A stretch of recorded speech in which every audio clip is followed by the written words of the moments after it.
कलशोत्मखाद अमृत द्रव संयुतम पिबत भागवतम रसमालयम भुवरौ रसिका भुवि भावुका। जिस रस का हम सब रसास्वादन करते हैं वह श्रीमद् भागवत कथा का रस भगवान ब्रजेंद्र नंदन कृष्णचंद्र की बाल लीलाओं से बना। हम केवल सुन सकते हैं, उपयोग कर सकते हैं। जैसा मधुमक्खी का रस हम बना नहीं सकते, उसी ढंग से हम इस रसास्वादन का केवल लाभ ले सकते हैं। कभी कभी मन में हमारे आए कि कैसा होगा, कहाँ से मिलेगा, तो तत्वदर्शी मुनियों ने इसे स्पष्ट किया कि ये रस वृंदावन से ही आया है। इसके बाद इसी भागवत का एक अलग से भी नाम हम सब ने सुन के रखा है, जिसका नाम है सुख सागर। ये संसार रूपी शोक सागर से पार होने के लिए ही भगवान ने इस सुख सागर की संरचना करी कि इसको भज करके, जप करके, श्रवण करके हम इस शोक सागर से पार हों। आज हर तरह का शोक है, दुखी है हर प्राणी, और इस सुख सागर की कथा सुन सुन करके इसलिए हम माने कि देखो जीवन में बहुत सारी समस्याएं हैं, पर समस्या यदि बढ़ती है तो हम किसी से ना पूछें, हम अंदाज लगाएं कि हमारी तपस्या स्वतः कम हो गई है। समस्या बढ़ने का क्या अर्थ है? हमारी तपस्या कम है। तपस्या बढ़ी कि समस्याएं स्वतः कम होती चली जाएंगी। ज्यादा से ज्यादा हम इस तप को बढ़ाते चले। इसके बाद 15 वर्ष से 45 वर्ष की आयु में सुखदेव जी महाराज ने राजा परीक्षित को ये कथा विशाल वट वृक्ष के नीचे, जहाँ गंगा जी का तट था, सुक्ताल नाम का स्थान था, वहीं ये भगवान की श्रीमद् भागवत कथा सुनाई गई थी। और उस समय से लेकर के आज तक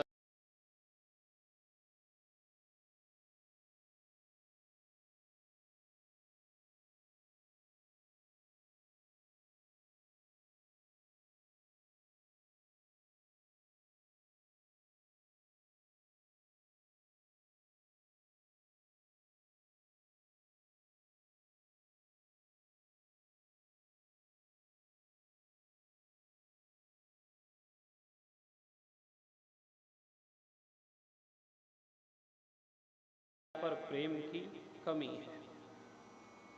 पहले भी लोग जीवन जीते, लोगों के पास तपस्या ज्यादा थी, भजन ज्यादा था। आज हमें भभूति दिखती है पर विभूतियां देखने को कम मिलती है। बड़ी बड़ी हस्तियां थी जिनका नाम चलता था, अब केवल हस्तियां रह गई हैं, उनकी खाली नाम रह गया है। इसलिए हम भगवान से निवेदन करते चले कि प्रभु ज़्यादा से ज़्यादा धार्मिक आयोजनों से परिवार में, समाज में ईश्वर के प्रति हमारा प्रेम बढ़े। यदि राम जी से भी पूछा जाएगा कि प्रभु आपको क्या पसंद है, तो उधर से भी उत्तर मिला कि राम ही केवल प्रेम प्यारा। यदि आप मेरे से पूछना चाहते हो कि मुझे कौन सी चीज़ अच्छी लगती है, तो मुझे तो प्रेम ही अच्छा लगता है। कृष्ण जी की बात करेंगे तो राधे राधे सब कहें, ठग ठाकुर और चोर, पर बिना प्रेम रीजे नहीं तुलसी नंद किशोर। हम सब ये मान करके चलें कि पहले भी आज से अच्छे आयोजन होते थे, हमारे पूर्वज भी करवाते थे। और काफी आज के समय के जो वृद्ध लोग हैं वह अच्छे से जानते हैं।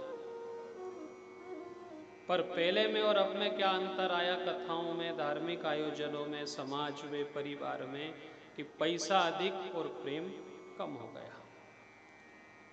पुराने समय के लोग भी हर कार्य करते थे, और यहाँ देखो भारतीय संस्कृति के भीतर श्रीमद् भागवत में भी वर्णन है कि हमारी संस्कृति में सब चीज का एक ढंग था, एक तौर तरीका था। चलने का ढंग, बोलने का ढंग, पैरने ओढ़ने का ढंग, खाने पीने का ढंग, बात करने का ढंग, बजने का भी ढंग था। ऐसा नहीं कि भजन करने का ढंग नहीं था। हनुमान जी भी राम राम बज रहे थे और कालनेमी भी राम राम बजता था। कालनेमी ने पूछा कि एक बात तो बताओ प्रभु, मैंने भी राम राम बजा, वाल्मीकि जैसे महात्मा ने तो मरा मरा बोला। मेरी वस्त्र शुद्धि भी थी, मेरे महात्माओं की भांति वस्त्र पहने थे, मेरी मंत्र शुद्धि भी थी, फिर आपने हनुमान जी के भजन को महत्वता क्यों दी है? बोले देखो, उनके भजने का एक ढंग था। यहां लिखने का ढंग है। एक विद्यार्थी से यदि पूछ लिया जाए कि सूरज किधर से निकलता है, परीक्षा चल रही है, 2-3 विद्यार्थी सबने लिखा कि पूर्व से सूरज निकलता है, पर एक को 10 नंबर दिए और एक को 9 नंबर दिए।